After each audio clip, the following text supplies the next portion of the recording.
channel. Welcome back to another video. I know it's been a long time since I last filmed any kind of video. Actually, I wanted to take a break from the constant state of scheduling things, just trying to figure out what to do next. This is the summer break that I have been looking forward to for the past 9 months of the school year, and I just wanted to take advantage of having some time to rest and relax.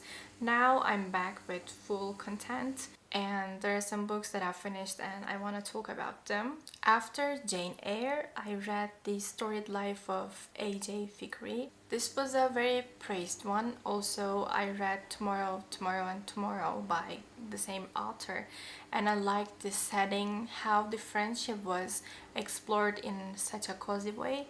So I wanted to give this one a try. And the main character, Thackeray, is a very cold person. He doesn't like having people around him. Actually, I think this has to do with the loss that he had. He lost his wife, and I think this is what he became of after this incident. He is a bookshop owner, and the story actually begins when a baby was found in a shop and the mother of the baby simply left her there, and after this his life changes completely. I gave this one 3.75 stars, which means it was above average for me, but it was not that likable as a 4-star read. I don't know what I exactly thought about it because I was still trying to recover from Jane Eyre. After that, I read Everybody Sees the Ants. Here we have a boy whose name is Lucky Linderman. He's having some trouble at school with the school bullies. Then he has an accident with that one specific boy who is way stronger, and he's a really bad person. After that accident, Lucky goes to the house of his uncle and spends some time there with new people. He makes new friends, and he has those strange dreams about his grandfather. His grandfather went to the Vietnamese War and he never came back. And until her death, his grandmother searched for him and tried to find help to bring him back to home, but she couldn't. And in each episode of these strange dreams, Lucky is trying to save his grandfather and bring him back to home. And I think this is one of the magical realism books. It seems very normal, but there are some small details that are not real and magical. For example, the ants. Lucky sees some ants, and these ants are sometimes talking to him. I think he sees these ants because of his mental health issues. And I gave this one 3 stars, just the average. Then I read Don't Let Her Stay, a thriller book. I like thriller books, and I like when you can't understand which point of view is real, who is telling the truth, and everything you read so far turns out to be a lie. And this was one of those books, and I gave it 4 stars, so I'm not gonna talk about the synopsis. Then I read A Deadly Education. It was such a nightmare for me. I couldn't read it as easily as I predicted, and I didn't like it as much as other people liked it. And after this book, I've changed my rating system. I'm gonna give 1 star only to the books that I DNF'd. So it's gonna mark this information, and I gave 2 stars to A Deadly Education just to mark that I finished it. And there were so many details from the childhood of the main character.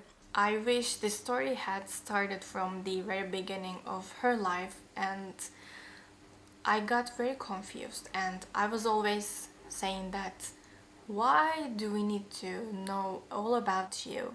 And then some romance things happened. Fortunately, I decided to continue reading it, and that's the reason why I actually read it till the very end, the romance part.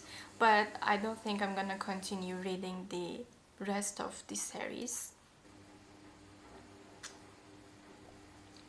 Then I read The Wife Upstairs. which was very similar to Verity. I don't know which one was published before, but it felt exactly the same. And in this book, you also don't know who is telling the truth, and it's completely up to you to decide. And also there's this cheating part which also existed in Verity, and I don't like when cheating is the main part of the story. Why can't have people just normal lives and other kind of problems in their marriages? Why cheating is always the only way? That's why I gave this book 3 stars, just an average. It wasn't that bad, but it wasn't good either. Then I read the second book of Emily of New Moon series, which is Emily Climbs. I don't know how I can talk about this book sufficient to give you the whole feeling of it. And in the first book, Emily loses her father at the age of 10, I think.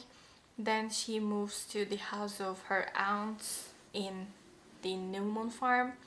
And in this book, she goes to high school and she tells us about the new challenges that she faces there. Also, her aunt Elizabeth has one condition to send her to high school education, which is not writing anything that is unreal. So this condition means that Emily is not gonna write any stories. She's only gonna write poems about real things around her, and she's quite successful at this because she gets published in many newspapers and I think some magazines. I don't know which one is which exactly, but she starts to earn her own money. And after she finishes high school, she meets a very important person who lives in New York and who is a very successful woman despite this age of inequality of genders. She offers her something very valuable, but Emily decides to stay in New Moon with her beloved family and she decides to continue writing there. I totally respect this decision of hers. Also, if she was the younger self, I mean, if she were that careless that other people suggested this way, she would completely, without any hesitation, accept this offer because also her aunt Elizabeth left the choice up to her. And Emily is now older, more mature, and she thinks more like an adult. I think that's why she didn't leave New Moon and those people who loved her and accepted her as their family. And after finishing Emily Climbs, I read The Telltale Heart by Edgar Allan Poe. This edition had 3 short stories inside of it, and I was already familiar with the first story, The Telltale Heart. In those 3 short stories, I discovered many different elements of gothic genre and some mental health issues, since they can't separate reality from the fiction that they had in their brains.